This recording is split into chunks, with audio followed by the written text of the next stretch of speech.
Hello guys, revision अड्डा पे आप सबका बहुत बहुत स्वागत है। हम घटना चक्र की पूर्वावलोकन श्रृंखला शुरू किए थे भारतीय इतिहास की। उसी कड़ी में आज हम आगे देखते हैं सिंधु सभ्यता एवं संस्कृति। तो आइए देखते हैं। सिंधु सभ्यता के लिए साधारणतः 3 नामों का प्रयोग होता है: सिंधु सभ्यता, सिंधु घाटी की सभ्यता और हड़प्पा सभ्यता। तो सिंधु सभ्यता के लिए 3 नाम कौन कौन से हैं? सिंधु सभ्यता, सिंधु घाटी सभ्यता और हड़प्पा सभ्यता। हड़प्पा सभ्यता की खोज वर्ष 1921 में भारतीय पुरातत्व सर्वेक्षण विभाग के महानिदेशक सर जॉन मार्शल के निर्देशन में राय बहादुर दयाराम साहनी ने किया था।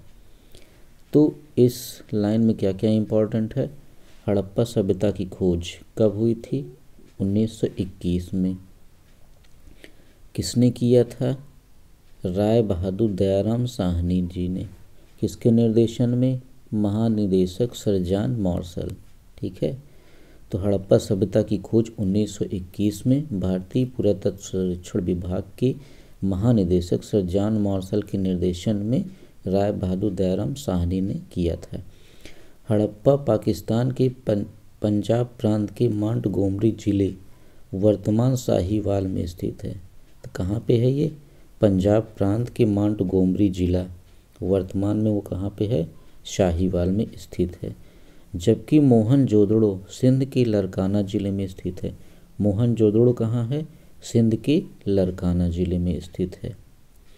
पिग्गट महोदय ने हड़प्पा और मोहनजोदड़ो को एक विस्तृत साम्राज्य की जुड़वा राजधानी कहा। तो विस्तृत साम्राज्य की जुड़वा राजधानी किसको कहा गया है? सिंधु सभ्यता को। ठीक है। हड़प्पा और मोहनजोदड़ो को पिग्गट महोदय ने विस्तृत साम्राज्य की जुड़वा राजधानी कहा है। हड़प्पा रावी नदी के बाएं तट पर, जबकि मोहनजोदड़ो सिंधु नदी के दाहिने तट पर स्थित है। ठीक है। अगर प्रश्न आ जाए कि हड़प्पा रावी नदी के किस साइड में स्थित है, तो ये हो जाएगा बाएं तट पे स्थित है। और सिंधु नदी के किस तट पे है? मोहनजोदड़ो किस तट पे है? ये दाहिने तट पे है। ठीक है। जॉन मार्शल ने सर्वप्रथम इस सभ्यता को सिंधु सभ्यता नाम दिया। ठीक है। जॉन मार्शल महोदय ने सर्वप्रथम इस सभ्यता को क्या नाम दिया गया? सिंधु सभ्यता। रेडियो कार्बन 14 जैसी नवीन विश्लेषण पद्धति के द्वारा हड़प्पा सभ्यता की तिथि 2300 ईसा पूर्व से 1700 ईसा पूर्व मानी गई है। तो हड़प्पा सभ्यता की तिथि क्या मानी गई है? 2300 ईसा पूर्व से 1700 ईसा पूर्व। और किसके द्वारा निर्धारित की जाती है? रेडियो कार्बन 14 के माध्यम से, जो सर्वाधिक मान्य तिथि है। लगभग 2300 ईसा पूर्व से 1900 ईसा पूर्व तक यह सभ्यता अपने विकास की पराकाष्ठा पर थी। तो अगर प्रश्न आ जाए कि हड़प्पा सभ्यता अपने विकास के किस काल में चरमोत्कर्ष पर थी, तो 2300 ईसा पूर्व से 1900 ईसा पूर्व हो जाएगा। यह सभ्यता मेसोपोटामिया तथा मिस्र की सभ्यताओं की समकालीन थी। तो हड़प्पा सभ्यता जो थी किसके समकालीन थी? तो ये मेसोपोटामिया और मिस्र की सभ्यता की समकालीन थी। आगे देखते हैं। विभिन्न सिंधु सभ्यता की तिथि का निर्धारण। तो इस चार्ट में विभिन्न सिंधु सभ्यता का तिथि निर्धारण किया गया है। जॉन मार्शल 3250 ईस्वी से 2750 ईस्वी। जॉन मार्शल ने क्या तिथि निर्धारित की है? 3250 से 2750। अर्नेस्ट मैके इन्होंने 2800 ईसा पूर्व से 2500 ईसा पूर्व बताया। माधव स्वरूप वत्स इन्होंने 3500 ईसा पूर्व से 2500 ईसा पूर्व। गैड इन्होंने 2350 ईसा पूर्व से 1700 ईसा पूर्व। मर्टिमर व्हीलर 2500 ईसा पूर्व से 1700 ईसा पूर्व। फेयर सर्विस 2000 ईसा पूर्व से 5000 ईसा पूर्व। ठीक है। तो इसको ध्यान रखिएगा। आगे देखते हैं।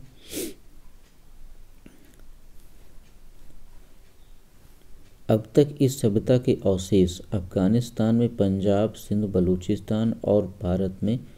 ठीक है। तो पाकिस्तान में कहाँ कहाँ मिला है? पंजाब, सिंध, बलूचिस्तान में। और भारत में पंजाब, गुजरात, हरियाणा, पश्चिमी उत्तर प्रदेश, जम्मू कश्मीर, महाराष्ट्र में पाए जा चुके हैं। इस सभ्यता का सर्वाधिक पश्चिमी पूरा स्थल सुतका गेंडोर, ठीक है, सुतका गेंडोर बलूचिस्तान, पूर्वी पूरा स्थल आलमगीरपुर पश्चिमी उत्तर प्रदेश, उत्तरी पूरा स्थल मांडा जम्मू कश्मीर तथा दक्षिणी पूरा स्थल दायमाबाद महाराष्ट्र है। इसका आकार जो है वो त्रिभुजाकार है तथा वर्तमान में लगभग 13 लाख वर्ग किलोमीटर क्षेत्र में फैला हुआ है। प्राप्त साक्ष्यों से ज्ञात होता है कि मोहनजोदड़ो की जनसंख्या एक मिश्रित प्रजाति की थी। तो यहाँ पर रहने वाले कैसे थे? मिश्रित प्रजाति के थे, जिसमें कम से कम 4 प्रजातियाँ थीं। तो पहली कौन थी? प्रोटो ऑस्ट्रेलॉइड या काकेशियन, दूसरी थी भूमध्य सागरीय, तीसरी थी अल्पाइन और चौथी थी मंगोलॉइड। मोहनजोदड़ो के निवासी मूलतः या अधिकांशतः कहाँ के थे? भूमध्य सागरीय थे।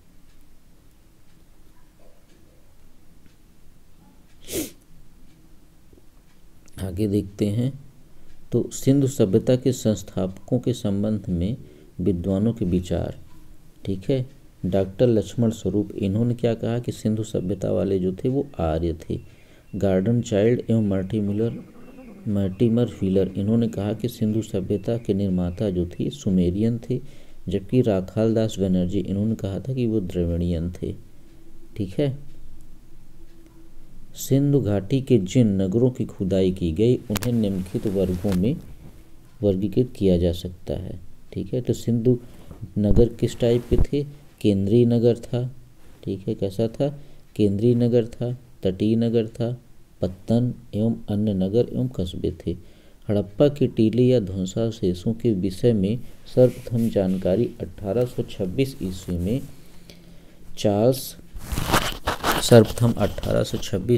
चार्ल्स मेसन ने दी। किसने दी? चार्ल्स मेसन ने। किसकी जानकारी थी? हड़प्पा के अवशेषों की जानकारी चार्ल्स मेसन के द्वारा पता चली।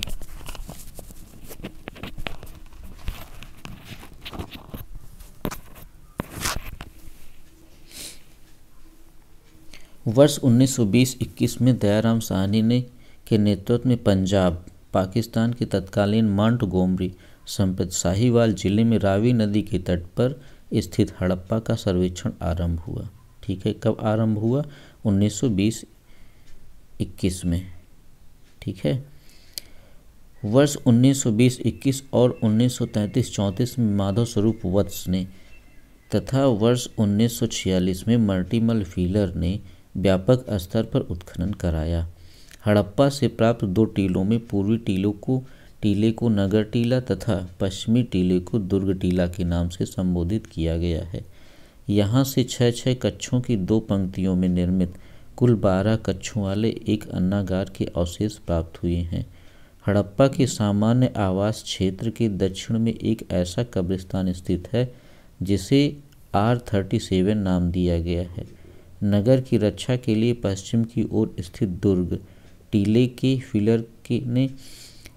को व्हीलर ने माउंट एबी की संज्ञा दी, ठीक है। तो माउंट एबी किसको कहा गया? नगर की रक्षा के लिए पश्चिम की ओर स्थित दुर्ग एक है, उसको क्या नाम दिया गया? माउंट एबी। किसके द्वारा? व्हीलर के द्वारा। इसके अतिरिक्त यहाँ से प्राप्त कुछ अन्य महत्वपूर्ण अवशेषों में एक बर्तन पर बना मछुआरे का चित्र है। तो यहाँ से क्या हमें मिला है? एक बर्तन पे मछुआरे का चित्र मिला है, शंख का बना बैल, स्त्री के गर्भ से निकला हुआ पौधा जिसे उर्वरता की देवी माना गया। तो स्त्री के गर्भ से निकला हुआ पौधा मिला था जिसे क्या कहा गया कि ये उर्वरता की देवी हैं। पीतल का बना इक्का, ईंटों के वृत्ताकार चबूतरे, गेहूं तथा जौ के दानों के अवशेष प्रमुख हैं।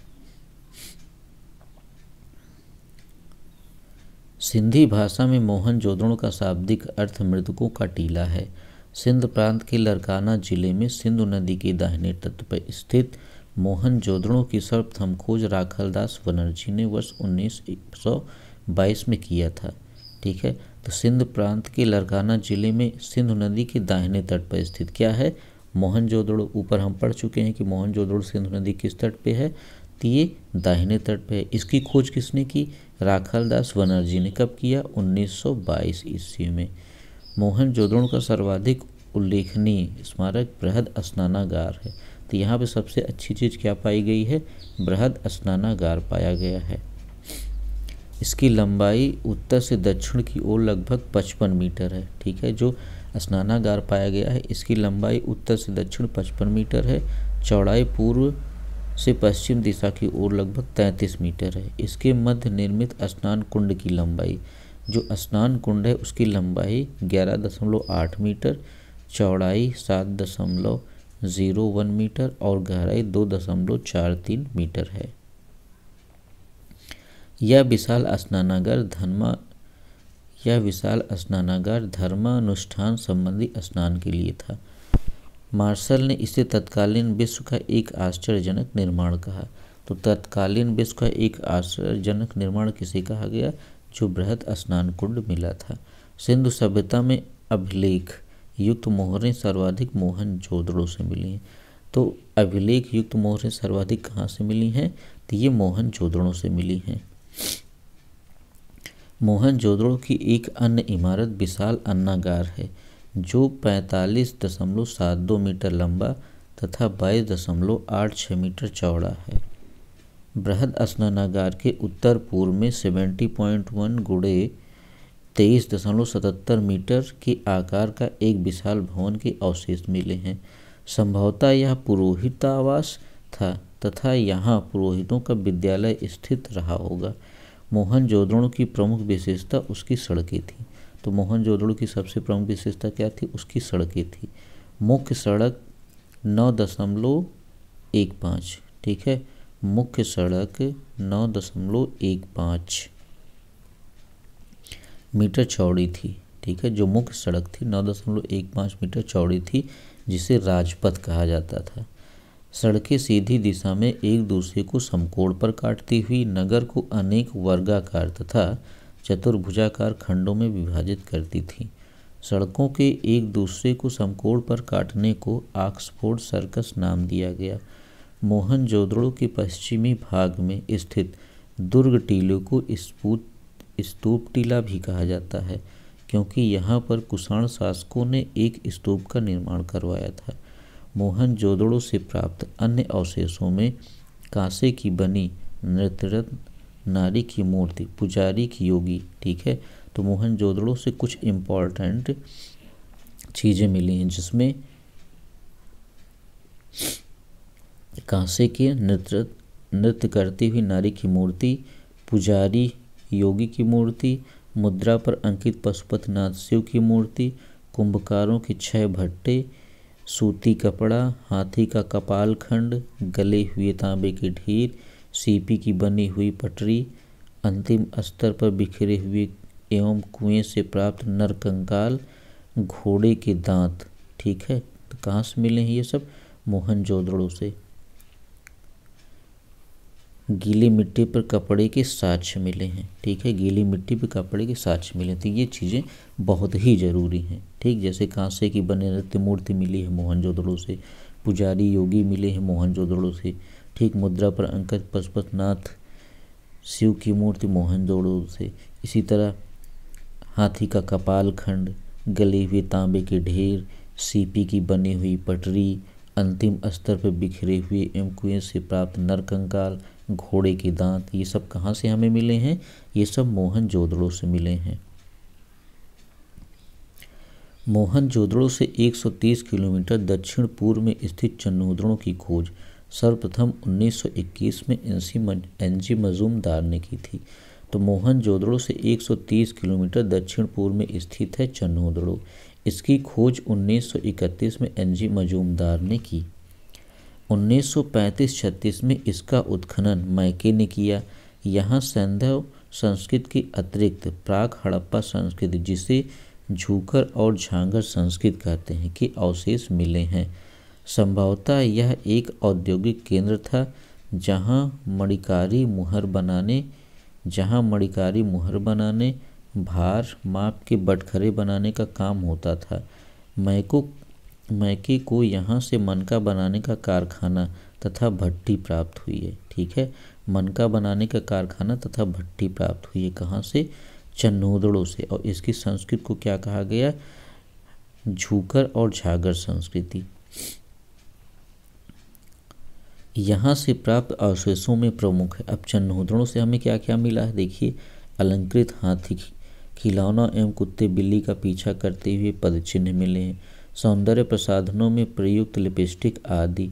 चिन्होदड़ों, ठीक, चिन्होदड़ों एक पूरा स्थल है जहाँ से वक्राकार ईंटें मिली हैं। यहाँ किसी दुर्ग का अवशेष नहीं मिला है, ठीक है, यहाँ हमें दुर्ग का अवशेष नहीं मिला, लेकिन एक वक्राकार ईंटें मिली गई हैं। गुजरात में अहमदाबाद जिले में भोगवा नदी के तट पर स्थित लोथल की खोज सर्वप्रथम डॉक्टर एस.आर. राव ने की थी, ठीक है। तो लोथल की खोज किसने की थी? एस.आर. राव ने। कहाँ पे है? अहमदाबाद जिले में भोगवा नदी के तट पर। सागर तट पर स्थित यह स्थल पश्चिमी एशिया से व्यापार के लिए एक प्रमुख बंदरगाह था। नगर योजना तथा अन्य भौतिक वस्तुओं के आधार पर लोथल एक लघु हड़प्पा या लघु मोहनजोदड़ो नगर प्रतीत होता है, ठीक है। तो जो लोथल था इसको हम एक लघु हड़प्पा या लघु मोहनजोदड़ो नगर कह सकते हैं। यहाँ से क्या हमें मिला है? तो यहाँ से फारस की मुद्रा, सील और पक्के रंग में रंगे हुए पात्र प्राप्त हुए हैं। लोथल में गढ़ी तथा नगर दोनों एक रक्षा प्राचीर से घिरे हैं। लोथल की सबसे प्रमुख विशेषता जहाज़ों की गोदी, ठीक है, जहाज़ों की गोदी या डाक यार्ड है। यहाँ से प्राप्त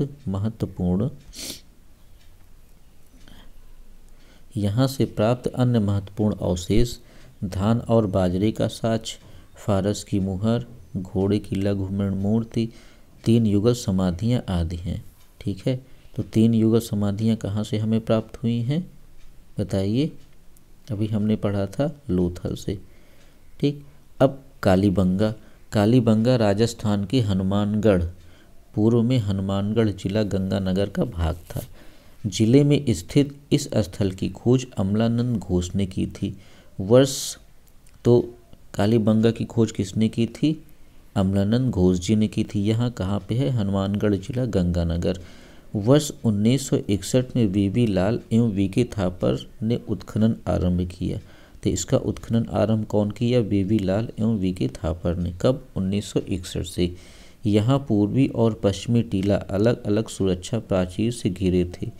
यहाँ पर पश्चिम दिशा में स्थित दुर्ग वाले टीले पर सिंधु सभ्यता के नीचे प्राक सिंधु संस्कृति के अवशेष प्राप्त हुए हैं।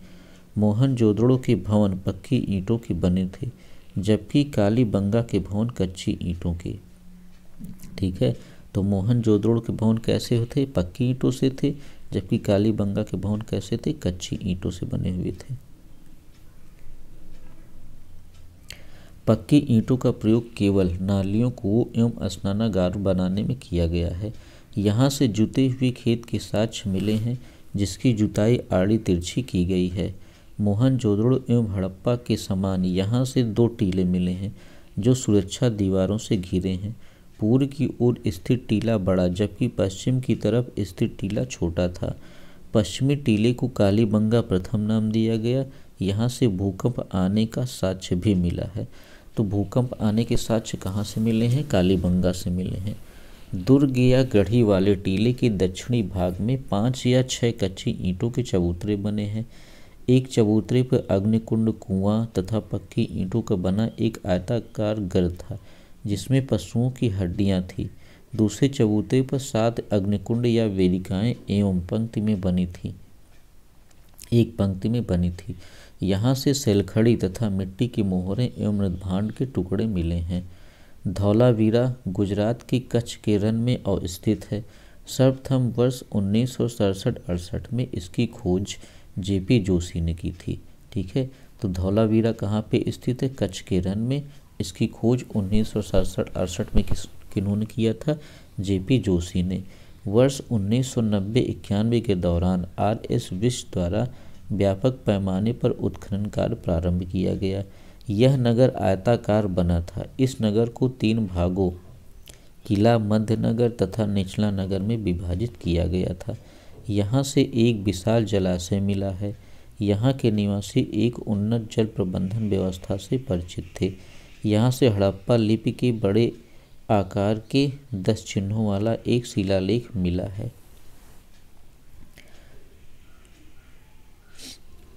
सुरकोटदा गुजरात के कच्छ जिले में स्थित है। यह नगर दो दुर्गीकृत भागों गढ़ी तथा आवास क्षेत्र में विभाजित था। यहाँ के कब्रिस्तान से कलश शवाधान के साक्ष्य मिले हैं। तो कहाँ के कब्रिस्तान से कलश एवं शवाधान मिले हैं? सुरकोटदा थे। ये कहाँ पे है? गुजरात के कच्छ जिले में। यहाँ से घोड़े की हड्डियों के साक्ष्य मिले हैं। तो घोड़े की हड्डियों के साक्ष्य कहाँ से मिले हैं? सुरकोटदा। और घोड़े के दांत कहाँ से मिले हैं? मोहनजोदड़ो से। हाथी का जो कपार मिला था वो भी मोहनजोदड़ो से मिला है। दायमाबाद महाराष्ट्र के अहमदनगर जिले में प्रवरा नदी के बाएं किनारे पर स्थित है। यह सिंधु सभ्यता का सबसे दक्षिणी स्थल है। यहाँ से रथ चलाते हुए मनुष्य, सांड, गैंडे की आकृतियाँ प्राप्त हुई हैं। कहाँ से? दायमाबाद से। यहाँ से कुछ मृदभांड, सिंधु लिपि की एक मुहर, तस्तरी, प्याले आदि के साक्ष्य प्राप्त हुए हैं। राखीगढ़ी हरियाणा के हिसार जिले में घग्गर नदी के किनारे स्थित है। इस स्थल की खोज वर्ष 1969 में सूरजभान ने की थी। यह नवीन शोधों के अनुसार सबसे बड़ा सिंधु स्थल है। ठीक है, तो सबसे बड़ा सिंधु स्थल कौन सा है? राखीगढ़ी। ठीक, इसकी खोज किन्होंने की थी? वर्ष 1969 में सूरजभान ने। रोपड़ सतलज नदी के बाएं तट पर स्थित है। इसका आधुनिक नाम रूपनगर है। तो जो रोपड़ है इसका आधुनिक नाम क्या है? रूपनगर है। वर्ष 1950 में इसकी खोज बीवी लाल ने तथा वर्ष 1953-55 के दौरान यज्ञदत्त शर्मा ने इसकी खुदाई करवाई। यहाँ से मृदभांड, सिलखड़ी की मुहर, चढ़ के बटखरे एवं छुरा, तांबे के बाणाग्र तथा कुल्हाड़ी आदि प्राप्त हुए हैं। यहाँ से मनुष्य के हाथ, पालतू कुत्ता के दफनाए जाने का साक्ष्य मिला है। कहाँ से? रोपड़ से। अब हम पढ़ते हैं रंगपुर के बारे में। रंगपुर गुजरात के सौराष्ट्र क्षेत्र में है। यहाँ से प्राक हड़प्पा और उत्तर हड़प्पा कालीन सभ्यता के साक्ष्य मिले हैं। यहाँ से प्राप्त वनस्पति के अवशेष के आधार पर कहा जा सकता है कि लोग चावल, बाजरा एवं ज्वार की खेती करते थे। तो यहाँ जो साक्ष्य हमें मिला है उससे क्या पता चला कि लोग चावल, बाजरा एवं ज्वार की खेती करते थे। कहाँ पे? रंगपुर, सौराष्ट्र। अब हम कुछ हड़प्पाकालीन सिंधु स्थल उसके बारे में देखते हैं। तो हड़प्पा ये कहाँ पे है? रावी नदी। ठीक, मोहनजोदड़ो सिंधु, कालीबंगा घग्गर, लोथल भोगवा, रोपड़ सतलज नदी, मांडा कहाँ पे? चिनाब, दायमाबाद प्रवरा नदी, आलमगीरपुर हिंडन नदी, सुतका गेंडोर दास्क, भगवानपुरा सरस्वती। आलमगीरपुर उत्तर प्रदेश के मेरठ जिले में हिंडन नदी के किनारे स्थित है। यहाँ से खुदाई में मृदभांड एवं मनके मिले हैं। कुछ बर्तनों पर त्रिभुज, मोर, गिलहरी आदि की चित्रकारियाँ भी मिली हैं। तो यहाँ से जो बर्तन मिले हैं उनमें कुछ ऐसे बर्तन मिले हैं जिस पे त्रिभुज, मोर, गिलहरी आदि की चित्रकारियाँ मिलती हैं। ठीक, हुलास उत्तर प्रदेश के सहारनपुर जिले में स्थित है। यहाँ से कांचली मिट्टी की मनके, चूड़ियाँ, खिलौना, गाड़ी आदि मिले हैं। सिंधु लिपियुक्त एक ठप्पा का भी साक्ष्य मिला है। देसलपुर से एक रक्षा प्राचीर मिला है। सुतका गेंडोर स्थल दक्षिणी बलूचिस्तान में दास्क नदी के किनारे स्थित है। इसकी खोज 1927 में ऑरेल स्टीन ने की थी। ठीक, तो सुतका गेंडोर कहाँ पे है? दक्षिण बलूचिस्तान में दास्क नदी के किनारे। इसकी खोज 1927 में ऑरेल स्टीन ने की थी। इसका दुर्ग एक प्राकृतिक चट्टान के ऊपर स्थित था। यहाँ से मृदभांड एवं ताम्र निर्मित बाणाग्र, ताम्र निर्मित ब्लेड के टुकड़े, तिकोने ठीकरे तथा मिट्टी की चूड़ियों के अवशेष प्राप्त हुए हैं। सुतका गेंडोर के पूर्व में स्थित है। ठीक है, तो इसमें अंतर समझिए कि ये सुतका कोह है और कहाँ पे है? सुतका गेंडोर के पूर्व में स्थित है। वर्ष 1962 में इसकी खोज डेल्स द्वारा की गई। यहाँ से दो टीले मिले हैं जिसके आकार सुतका गेंडोर जैसे ही हैं। बलूचिस्तान के दक्षिण तटवर्ती पट्टी पर स्थित बालाकोट एक बंदरगाह के रूप में कार्य करता था। यहाँ से हड़प्पा पूर्व एवं हड़प्पा कालीन अवशेष प्राप्त हुए हैं। इसकी नगर योजना सुनियोजित थी। भवनों के निर्माण में कच्ची ईंटों का, जबकि नालियों के निर्माण में पक्की ईंटों का प्रयोग किया जाता था। यहाँ का सबसे समृद्ध उद्योग सीप उद्योग था। कहाँ का? बलूचिस्तान का। यहाँ से हजारों की संख्या में सीप से बनी चूड़ियों के टुकड़े मिले हैं। सीप से बनी चूड़ियों के टुकड़े कहाँ से मिले हैं? बलूचिस्तान में। बनावाली हरियाणा के फतेहाबाद में पूर्व में हिसार का भाग था। वर्ष 1974-77 में R.S. बिष्ट द्वारा इस स्थल का उत्खनन करवाया गया। यहाँ से संस्कृत के 3 स्तर प्रकाश में आए हैं: प्राक सैंधव, विकसित सैंधव एवं उत्तर सैंधव। यहाँ की सड़कें नगर को तारांकित भागों में विभाजित करती हैं। यहाँ से मोहरें, बटखरें, लाजवर्द तथा कार्लेनियन के मनके हल्की आकृति के साक्ष्य मिले हैं। तो कहाँ से मिले हैं ये सब? बनावाली हरियाणा से। क्या मिला है? मोहरें, बटखरे, लाजवर्द, कार्नेलियन के मनके हल्की आकृति के खिलौने, तांबे के बाड़ाग्र आदि के साक्ष्य मिले हैं। भगवानपुरा हरियाणा के कुरुक्षेत्र जिले में सरस्वती नदी के दक्षिणी किनारे पर स्थित है। J.P. जोशी ने इसका उत्खनन करवाया था। यहाँ प्राप्त अवशेषों में सफ़ेद, काले तथा आसमानी रंग की चूड़ियाँ, तांबे की चूड़ियाँ, कांच की मिट्टी के चित्रित मनके आदि हैं। मांडा जम्मू एवं कश्मीर में चिनाब नदी के दक्षिणी किनारे पर स्थित है। वर्ष 1982 में इसका उत्खनन J.P. जोशी तथा मधुबाला द्वारा करवाया गया था। उत्खनन से यहाँ 3 सांस्कृतिक स्तर प्राप्त हुए हैं: प्राक सैंधव, विकसित सैंधव एवं उत्तरकालीन सैंधव। ठीक है, तो यहाँ 3 सांस्कृतिक स्तर क्या मिले हैं? प्राक सैंधव, विकसित सैंधव एवं उत्तरकालीन सैंधव। यहाँ से मिट्टी के ठीकरे, हड्डी के नुकीले बाणाग्र, चर्ट, ब्लेड, कांस्य निर्मित पेचदार पिन तथा एक आधी अधूरी मुहर आदि के अवशेष प्राप्त हुए हैं। उत्तर प्रदेश के बागपत जिले में बारोट तहसील के सनौली नामक हड़प्पनपुरा स्थल से क्रमबद्ध रूप से 125 मानव शवाधान प्राप्त हुए हैं, जिनकी दिशा उत्तर से दक्षिण है। मिस्र की सभ्यता का विकास नील नदी की द्रोणी में हुआ।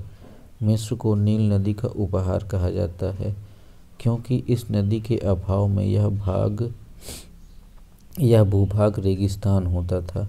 सुमेरिया सभ्यता के लोग प्राचीन विश्व के प्रथम लिपि आविष्कर्ता थे।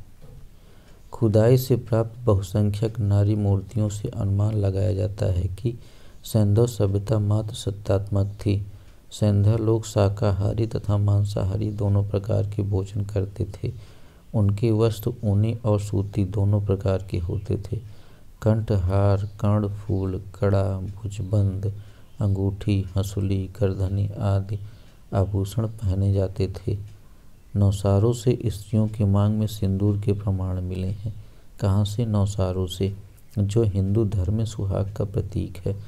सैंधव काल में पासा प्रमुख खेल था। सिंधु घाटी सभ्यता के लोगों के मुख्य खाद्यान्न गेहूँ और जौ थे।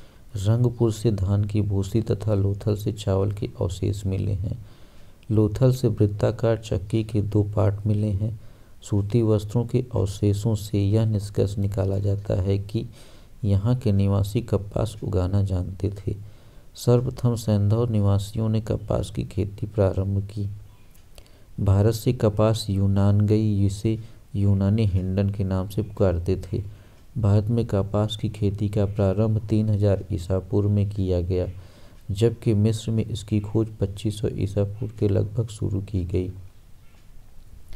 हड़प्पा, मोहनजोदड़ो, कालीबंगा, सुरकोटडा के स्थलों से कुबड़दार ऊँट के जीवाश्म मिले हैं। तो कुबड़दार ऊँट के जीवाश्म कहाँ से मिले हैं? हड़प्पा, मोहनजोदड़ो, कालीबंगा और सुरकोटडा। सुरकोटडा, लोथल, कालीबंगा से घोड़े की मृणमूर्तियाँ, हड्डियाँ, जबड़े आदि के अवशेष मिले हैं। ठीक है, तो सुरकोटडा, लोथल और कालीबंगा से घोड़े की मृणमूर्तियाँ, हड्डियाँ, जबड़े आदि के अवशेष प्राप्त हुए हैं। सिंधु सभ्यता का प्रमुख उद्योग वस्त्र उद्योग था।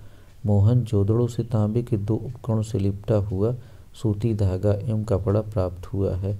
लोथल तथा चन्हूदड़ों में मनकी बनाने का कार्य होता था। लोथल तथा बालाकोट सीप उद्योग के लिए प्रसिद्ध थे। तो सीप उद्योग के लिए कौन से प्रसिद्ध थे? लोथल और बालाकोट उद्योग।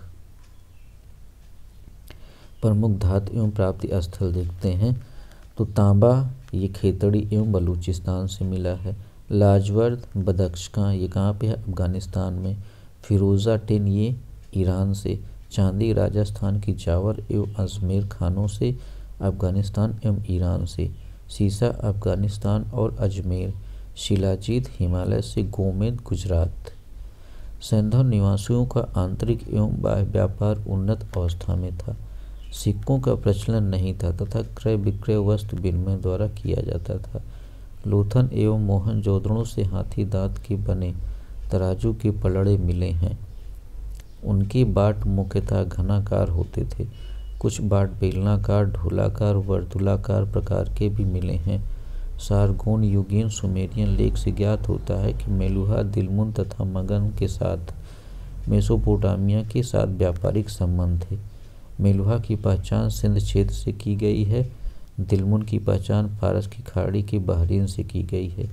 सुमेरी अभिलेखों में दिलमुन को साफ सुथरे नगर का स्थान या सूर्योदय का क्षेत्र और हाथियों का देश कहा गया है। तो किसमें कहा गया? सुमेरी अभिलेख में। मिस्र के साथ व्यापारिक संबंध का पता लोथल से प्राप्त मम्मी की एक आकृति से चलता है। सैंधव सभ्यता में मूर्तिकला, वास्तुकला, उत्कीर्ण कला, मृदभांड कला आदि के उन्नत होने के प्रमाण मिले हैं। मोहनजोदड़ो से एक संयुक्त पशु मूर्ति प्राप्त हुई है जिसमें शरीर भेड़ का तथा मस्तक सूंडदार हाथी का है। हड़प्पा की पाषाण मूर्तियों में 2 सिर रहित मानव मूर्तियां उल्लेखनीय हैं। धातु मूर्तियां लुप्त मोम या मधुचिष्ठित बिद से बनाई जाती थी। किससे बनाई जाती थी? ठीक है, धातु मूर्तियां लुप्त मोम या मधुचिष्ठित बिदी, ठीक, लॉस्ट वैक्स से बनाई जाती थी। मोहनजोदड़ो से प्राप्त नर्तकी की कांस्य मूर्ति अत्यंत प्रसिद्ध है। लोथल से कुत्ते तथा कालीबंगा से ताम्र मूर्ति प्राप्त हुई है। चन्हूदड़ो से प्राप्त इक्का गाड़ी एवं बैलगाड़ी की मूर्तियां उल्लेखनीय हैं। मृण मूर्तियां पुरुषों, स्त्रियों और पशु पक्षियों की प्राप्त हुई हैं। मानव मूर्तियां अधिकतर स्त्रियों की हैं। सर्वाधिक मृण मूर्तियां पशु पक्षियों की प्राप्त हुई हैं। सैंधव काल में सर्वाधिक मोहरें सिलखड़ी की बनी होती थी। तो मोहरें कैसी बनी हुई थी? सिलखड़ी की। इसके अतिरिक्त कांचली मिट्टी, चट, गोमेद मिट्टी आदि की बनी मोहरें भी हैं। अधिकांश मोहरें वर्गाकार या चौकोर हैं, किंतु कुछ मोहरें घनाकार, गोलाकार अथवा बेलनाकार भी हैं। सिंधु सभ्यता की मोहरों पर सर्वाधिक अंकन एक सिंगी बैल का है। उसके बाद कुबड़ वाले बैलों का है। पशुपत शिव का प्रमाण मोहनजोदड़ो से प्राप्त एक मोहर है जिस पर योगी की आकृति बनी है। उस योगी के दाईं ओर बाघ, ठीक, उस योगी के दाईं ओर बाघ और दाईं ओर बाघ और हाथी तथा बाईं ओर गैंडा एवं भैंसा चित्रित किए गए हैं। 2 हिरण भी बने हैं। योगी के सिर पर एक त्रिशूल जैसा आभूषण है तथा इसके 3 मुख हैं। मार्शल महोदय ने इसे रुद्र शिव से संबंधित किया है। सैंधव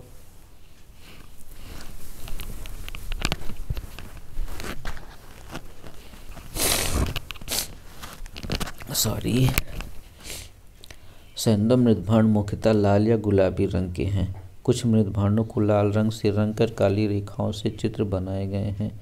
कुछ बर्तनों पर मोर, हिरण, कछुआ, मछली, गाय, बकरा, पीपल, नीम, खजूर, केला आदि का अंकन है। सैंधव मृदभांडों में बर्तन, ठीक, सैंधव मृदभांडों में मर्तबान, कटोरी, तस्तरियाँ एवं थालियाँ प्रमुख हैं। स्त्री पुरुष दोनों आभूषण पहनते थे। सोने चांदी के अतिरिक्त हाथी दांत, शंख आदि के भी आभूषण तैयार किए जाते थे। सैंधव सभ्यता में मातृ देवी की पूजा प्रमुख थी। हड़प्पा से प्राप्त एक स्त्री की मूर्ति में उसके गर्भ से निकलता एक पौधा दिखाया गया है। संभवतः यह देवी धरती की मूर्ति जिसे लोग उर्वरता की देवी समझते थे तथा इसकी पूजा उसी तरह करते थे जिस प्रकार स्त्री मिस्र के लोग नील नदी की देवी आइसिस की। मात्र देवी एवं शिव की पूजा के अतिरिक्त सैंधव निवासी पशुओं, पक्षियों, वृक्षों आदि की उपासना करते थे। लोथल, कालीबंगा एवं बनावली के पुरास्थलों से अग्निकुंड अथवा यज्ञ वेदिका वेदियों के साक्ष्य प्राप्त हुए हैं। तो कहाँ से मिले हैं? लोथल, कालीबंगा एवं बनवाली से। उत्तर दक्षिण दिशा में शव दफनाने की प्रथा प्रचलित थी, किंतु इसके अपवाद भी मिलते हैं। जो शव दफनाए जाते थे उत्तर दक्षिण दिशा में दफनाए जाते, लेकिन इसके अपवाद मिले हैं। कालीबंगा में शव दक्षिण उत्तर, रोपड़ में पश्चिम पूर्व तथा लोथल में पूर्व पश्चिम दिशा से प्राप्त हुई हैं। तो ये लाइन इम्पॉर्टेंट है, ठीक है। कालीबंगा में जो शव हमें मिले हैं दक्षिण उत्तर में, रोपड़ में पश्चिम पूर्व में, ठीक है, और लोथल में पूर्व से पश्चिम दिशा में। आंशिक समाधिकरण के उदाहरण बहावलपुर से मिले हैं, ठीक है। तो आंशिक समाधिकरण हमें बहावलपुर से मिले हैं, ठीक है।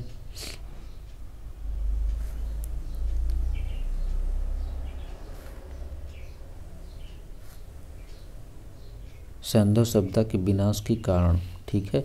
तो सैंधव सभ्यता का पतन कैसे हुआ?